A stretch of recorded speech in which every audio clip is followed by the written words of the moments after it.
The purpose of truss analysis is to determine the forces experienced by each member. Remember, since the truss is entirely made of two force members, each member is either in tension or in compression. We will use this information later to identify the appropriate material and the cross-section of the truss members.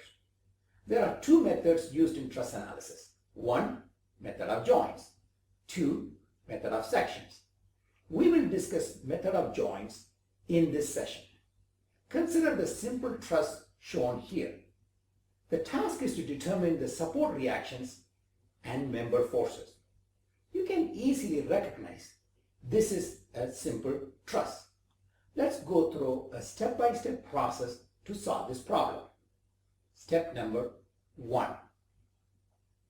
Let's first check the relationship to verify if we have enough number of equations to solve for the number of unknowns in this problem. If you look closely, there are 5 members and 4 joints in this truss. There are also 3 support reactions. So the equation is 5 is equal to 2 times 4 minus 3, which gives us 5, meaning we can solve this problem. So we are in good shape and we can proceed. Step number 2. Let's draw the free body diagram of the entire structure by removing it from the support. Take a look at the free body diagram. We have 3 unknowns and they are all support reactions. And we also have 3 equations. We can now solve this problem for 3 support reactions using the 3 equations of static equilibrium. Step number 3. In method of joints, we take the truss apart, drawing free body diagram of each joint and applying equations of equilibrium to each joint. Since this is a joint where all the members connect or all the members intersect, this is actually a particle equilibrium problem. This means we will have only 2 equations and of course we can solve for 2 unknowns.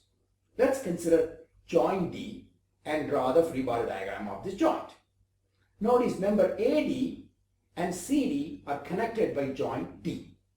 The free body diagram shows these 2 member forces. Since we do not know if the member is in tension or in compression, we will assume the members are always in tension. So each member force is shown as coming out of the joint, indicating that each member is being pulled. Also, notice the applied load. Do not forget that. Now, you can write the 2 equations, summing up the forces along x-axis and summing up the forces along y-axis. Now, we can solve this problem using these 2 equations for the 2 unknown member forces. We can now proceed to other joints one at a time and do the same thing. Once completed, you need to provide the answer for each member, clearly showing if the member is in tension or in compression.